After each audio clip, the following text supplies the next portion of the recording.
Baik, bismillahirrahmanirrahim. Assalamualaikum warahmatullahi wabarakatuh.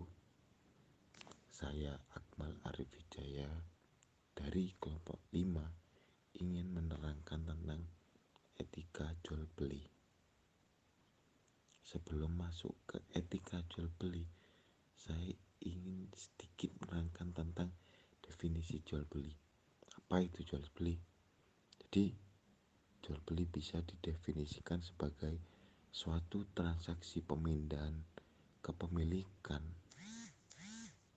dari satu pihak atau penjual ke pihak pembeli dengan imbalan suatu barang lain atau uang. Dan Allah sendiri menghalalkan apa itu jual beli. Dalam Quran surat Al-Baqarah ayat 225, wahadallah al-bai'a wa harram riba, dengan artinya dan Allah telah menghalalkan jual beli dan mengharamkan riba. Sekian dari definisi jual beli. Selanjut ke saudari Debbie Alfia. Sekian.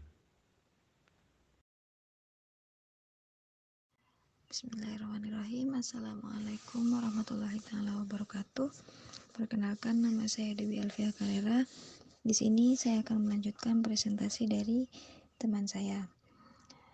Saya akan menjelaskan sedikit tentang bentuk jual beli yang dianggap melarang ketentuan syariat dalam aturan hukum Islam.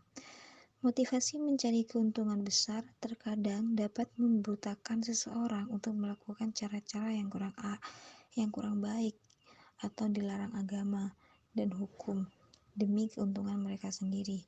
Salah satunya seperti menimbun barang. Dalam sebuah hadis, Rasulullah bersabda, "Tidakkah orang melakukan ikhtiar itu melainkan berdosa?" Hadis riwayat Muslim nomor 1605.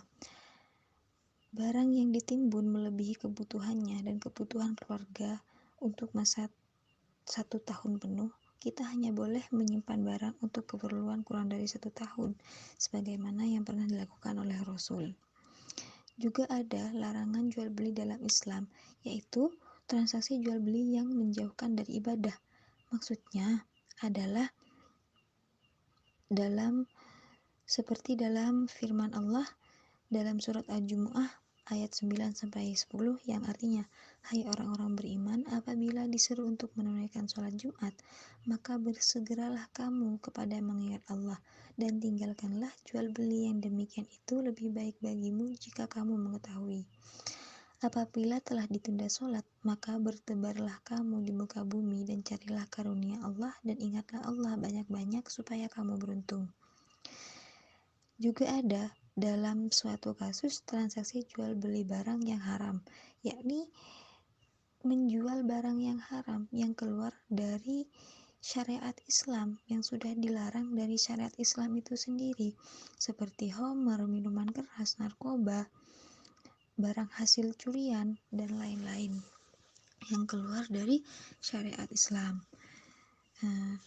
Rasulullah SAW bersabda, "Sesungguhnya Allah jika mengharamkan atas suatu kaum memakan sesuatu, maka diharamkan pula hasil dari penjualan sesuatu tersebut." Hadis riwayat Abu Daud dan Ahmad. Juga ada transaksi jual beli harta riba. Rasulullah SAW melaknat orang yang makan riba dan memberi makanannya. Penulisannya ada dan 2 saksinya, dan beliau bersabda, "Mereka itu sama." Hadis riwayat Muslim. Juga ada transaksi jual beli yang disebut dengan hasad. Hasad ini adalah jual beli dengan menggunakan kerikil yang dilempar untuk menentukan barang. Jadi pada saat membeli barang itu mereka melemparkan kerikil sehingga di sana mungkin ada ketidaksesuaian keinginan dari pembeli atau penjual tersebut, sehingga ada salah satu pihak dari pembeli dan penjual yang dirugikan dalam transaksi jual beli ini. Maka jual beli hasad ini diharamkan dalam Islam. Nah, ada juga objek jual beli yang menjual objek milik orang lain, itu juga diharamkan karena merupakan objek yang dijual itu merupakan hak milik penuh dari suatu pihak yang terlibat dalam transaksi jual beli. Rasulullah bersabda, "Janganlah engkau menjual barang yang bukan milikmu." Hadis riwayat Abu Daud. Mungkin ini saja yang bisa saya sampaikan, kurang lebihnya mohon maaf. Etika jual beli dalam Islam. 1. Takwa menjadi barometer dan jaminan keberhasilan dalam transaksi jual beli. 2.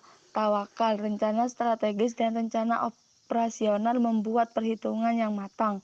3. Menghindari sumpah. Makruh hukumnya seorang pedagang yang banyak bersumpah. 4. Melakukan pembukuan. Seorang pedagang seharusnya mencatat waktu, tempat, jumlah uang dan barang yang diterima. 5. Mengeluarkan zakat, infak, dan sedekah. Pedagang yang baik dan bersyukur mengeluarkan zakat sehingga akan memperoleh kebaikan dan keberkahan dari Allah Subhanahu wa taala. 6. Mempunyai niat baik. Niat yang baik menjadi wasilah mendapatkan rezeki yang halal. 7. Qanaah, merasa puas atas pemberian Allah Subhanahu wa taala kepadanya, juga menjadi salah satu sifat yang dapat membantu seseorang. 8. Silaturahim, hubungan keharmonisan yang kuat melalui silaturahim, maka akan menumbuhkan kekeluargaan dan persaudaraan. Kesimpulan, etika jual beli dalam Islam sangatlah luas, yang mencangkup segala hal yang bersangkut paut padanya. Etika Islam mengatur agar perpindahan barang dari satu ke tangan satunya secara sah dan halal serta baik bagi pihak yang berinteraksi. Islam dapat melarang adanya inovasi dan kreasi dari segala lini dan jual beli. Namun Islam memberikan sinyal-sinyal yang harus diikuti agar tidak merusak tatanan masyarakat, sehingga silaturahmi tetap terjalin antara manusia dengan tujuan menciptakan perbedaan antara satu dengan yang lainnya. Etika Islam diterapkan sebagai solusi peradaban yang bermartabat dan banyaknya sistem ekonomi yang masih mengandung unsur aniaya di dalam mentahan yang berbentuk fisik di dalamnya, psikis maupun harta benda, untuk dapat mengangkat martabat umat Islam secara umum dan khususnya bagi umat Islam.